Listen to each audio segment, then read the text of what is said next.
Marian പ്രത്യക്ഷീകരണങ്ങൾ മറിയത്തിന്റെ സഭയോടുള്ള മാതൃപരമായ കരുതലിന്റെ പ്രകടനമായാണ് വിശ്വാസികൾ കണക്കാക്കുന്നത്. ഒരു പ്രത്യേക സമയത്തിന്റെയും സ്ഥലത്തിന്റെയും ആവശ്യങ്ങൾ കണക്കിലെടുത്ത് ദൈവിക സന്ദേശത്തിലേക്ക് വിശ്വാസികളെ ആകർഷിക്കുക എന്നതാണ് ഓരോ മരിയൻ പ്രത്യക്ഷീകരണത്തിന്റെയും ഉദ്ദേശം.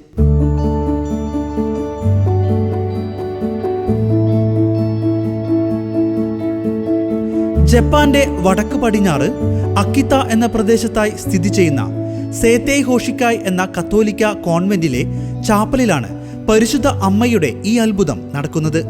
ജാപ്പനീസ് ഇരിമോയ ജൂസോ ശൈലിയിലുള്ള വാസ്തുവിദ്യയിലാണ് ചാപ്പൽ നിർമ്മിച്ചിരിക്കുന്നത്. ഇത് ഗുൻമയിലെ ടക്കസാക്കി സിറ്റിയിലെ യുറാനോഡോമിയ കൊഗയിൽ നിന്നുള്ള ജാപ്പനീസ് ക്ഷേത്ര നിർമ്മാണ ആശാരികളാണ് നിർമ്മിച്ചത്. വളരെ ലളിതമായ ഈ ചാപ്പലിൽ ഒരു ബുദ്ധിസ്റ്റ് ശില്പി ജൂതയ മരത്തിൽ കൊത്തിയെടുത്ത പരിശുദ്ധ കന്യകാമറിയത്തിന്റെ ഒരു പ്രതിമ ഉണ്ടായിരുന്നു. 3 അടിയോളം ഉയരമുള്ള ആ പ്രതിമയിൽ കുരിശിനു മുന്നിൽ ഇരുവശങ്ങളിലേക്കുമായി കൈകൾ വിരിച്ചു നിൽക്കുന്ന പരിശുദ്ധ അമ്മയുടെ കാൽക്കൽ ഒരു ഭൂഗോളവുമായാണ് ഉള്ളത്.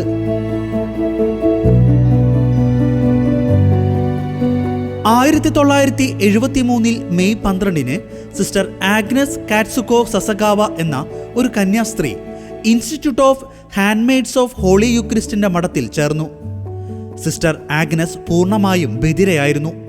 എന്നാൽ കോൺവെന്റിലെ അവളുടെ സാന്നിധ്യം താമസിക്കാതെ കാര്യങ്ങൾ എന്നേക്കുമായി മാറ്റിമറിച്ചു.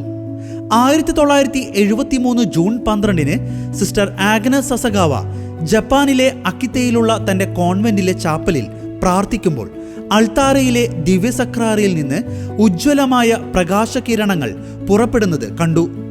അടുത്ത 2 ദിവസങ്ങളിൽ അതേ അത്ഭുതം ആവർത്തിച്ചു. ജൂൺ 28 സിസ്റ്റർ ആഗ്നസിന്റെ ഇടതു കൈപ്പത്തിയിൽ കുരിശിന്റെ ആകൃതിയിലുള്ള മുറിവ് പ്രത്യക്ഷപ്പെട്ടു. അതിൽ നിന്ന് ധാരാളമായി രക്തം വരികയും അത് അവൾക്ക് വേദന ഉണ്ടാക്കുകയും ചെയ്തു. ഈ അത്ഭുതം സംഭവിച്ചപ്പോൾ സിസ്റ്റർ ആഗ്നസിന്റെ കൂടെ ഉണ്ടായ മറ്റു സിസ്റ്റേഴ്സും സക്രാരിൽ നിന്നുയരുന്ന പ്രകാശ കിരണങ്ങൾ ദർശിച്ചു.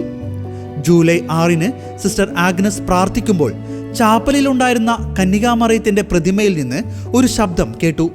അതായിരുന്നു ആദ്യത്തെ സന്ദേശം. അതേ ദിവസം കൂടെയുള്ള സിസ്റ്റേഴ്സ് അവർ ലേഡി ഓഫ് അക്കിത്തയുടെ വലതു കൈയിൽ നിന്നൊഴുകുന്ന രക്തത്തുള്ളികൾ കണ്ടെത്തി. ഈ രക്തപ്രവാഹം 4 തവണ സംഭവിച്ചു. പരിശുദ്ധ അമ്മയുടെ കൈയിലെ മുറിവ് സെപ്റ്റംബർ 29 വരെ തുടർന്നു. എന്നാൽ അതേ ദിവസം തന്നെ പ്രതിമ വിയർക്കാൻ തുടങ്ങി, പ്രത്യേകിച്ച് നെറ്റിയിൽ നിന്നും കഴുത്തിൽ നിന്നും. 1973 ഓഗസ്റ്റ് 3 സിസ്റ്റർ ആഗ്നസിന് 2ാമത്തെ സന്ദേശവും അതേ വർഷം ഒക്ടോബർ 13 3ാമത്തെയും അവസാനത്തെയും സന്ദേശവും ലഭിച്ചു. സിസ്റ്റർ ആഗ്നസിന് ഇതിനകം അവളുടെ കാവൽ മാലാഖയുടെ ദർശനവും ലഭിച്ചിരുന്നു. മാലാഖ അവളോട് പറഞ്ഞു, പരിശുദ്ധ അമ്മയുടെ മുറിവുകൾ നിങ്ങളുടേതിനേക്കാൾ വളരെ ആഴമേറിയതും സങ്കടകരവുമാണ്. നമുക്കൊരുമിച്ച് ചാപ്പലിൽ പോയി പ്രാർത്ഥിക്കാം. ചാപ്പലിലേക്ക് പോകുമ്പോൾ അവളുടെ കാവൽ മാലാഖ അപ്രത്യക്ഷമായി. പെട്ടെന്ന് അവർ ലേഡി ഓഫ് അക്കിത്തയുടെ തിരുസ്വരൂപത്തിന് ജീവൻ ലഭിച്ചതായി തോന്നി. നിന്റെ ബധിരത സുഖപ്പെടുമെന്ന സന്ദേശം അവൾക്ക് ലഭിച്ചു.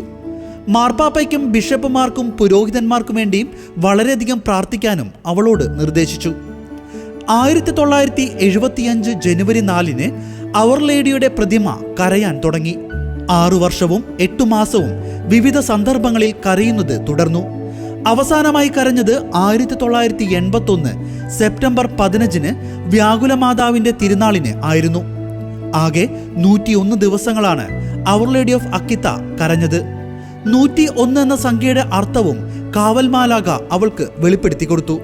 ഇത് സൂചിപ്പിക്കുന്നത് പാപം ഒരു സ്ത്രീയിലൂടെയാണ് ലോകത്തിലേക്ക് വന്നത്, കൂടാതെ ഒരു സ്ത്രീയിലൂടെയാണ് ലോകത്തിലേക്ക് രക്ഷയും വന്നത്. രണ്ടും തമ്മിലുള്ള 0 സൂചിപ്പിക്കുന്നത് നിത്യത മുതൽ നിത്യത വരെ നിലനിൽക്കുന്ന നിത്യനായ ദൈവത്തെയാണ്. ആദ്യത്തെ ഹവ്വായെയും അവസാനത്തേത് കന്യകാമറിയത്തെയും പ്രതിനിധീകരിക്കുന്നു. ഈ ദർശനം ലഭിച്ച സിസ്റ്റർ ആഗ്നസ് എന്ന പേരിന്റെ അർത്ഥം കുഞ്ഞാട് എന്നാണ്. അവൾ ബധിരതയിൽ നിന്ന് സുഖം പ്രാപിച്ചു. അത് വൈദ്യശാസ്ത്രത്തിന് പോലും വിശദീകരിക്കാൻ ആവാത്തതാണെന്ന് സ്ഥിരീകരിച്ചു. മാതാവിന്റെ ദർശനങ്ങളുടെ ആധികാരികതയുടെ അടയാളമായിരുന്നു ഈ അത്ഭുതം. അവർ ലേഡി ഓഫ് അക്കിത്ത ദർശനങ്ങളെ ഔപചാരികമായി അംഗീകരിച്ച ബിഷപ്പ് ജോൺ ഷോജിറോ ഇറ്റോ ഒരു കൂട്ടം തീർത്ഥാടകരോട് ഇങ്ങനെ പറഞ്ഞു: ഇത് ഫാത്തിമയുടെ സന്ദേശമാണ്. ബിഷപ്പ് ഇറ്റോ 1988 റോമിൽ നടത്തിയ ഒരു സന്ദർശന വേളയിൽ അവർ ലേഡി ഓഫ് അക്കിത്തയുടെ വിശ്വാസ പ്രമാണത്തിനായുള്ള അദ്ദേഹത്തിന്റെ ഇടയലേഖനത്തിന്റെ ഉള്ളടക്കം സേക്രഡ് ഹാർട്ട് കോൺഗ്രിഗേഷൻ അംഗീകരിച്ചു. അതിനുശേഷം 30 ഡേയ്സ് എന്ന ഇറ്റാലിയൻ മാസികയുടെ 1990 ഓഗസ്റ്റ് ലക്കത്തിൽ അന്ന് കർദിനാളായിരുന്ന ബെനഡിക്ട് 16 മാർപ്പാപ്പ ഇത് അംഗീകരിക്കുകയും ചെയ്തു. ഇന്നും അവർ ലേഡി ഓഫ് അക്കിത്തയെ കാണാൻ നിരവധി ആളുകൾ നാനാദേശത്തു നിന്ന് വരുന്നു. പ്രകൃതി സൗന്ദര്യത്തിന്റെ വശ്യതയാൽ ചുറ്റപ്പെട്ട ഈ കോൺവെന്റും പരിസരവും നമുക്ക് കൂടുതൽ ഭക്തിസാന്ദ്രമായ ഒരു അനുഭവമാണ് പകർന്നു നൽകുന്നത്.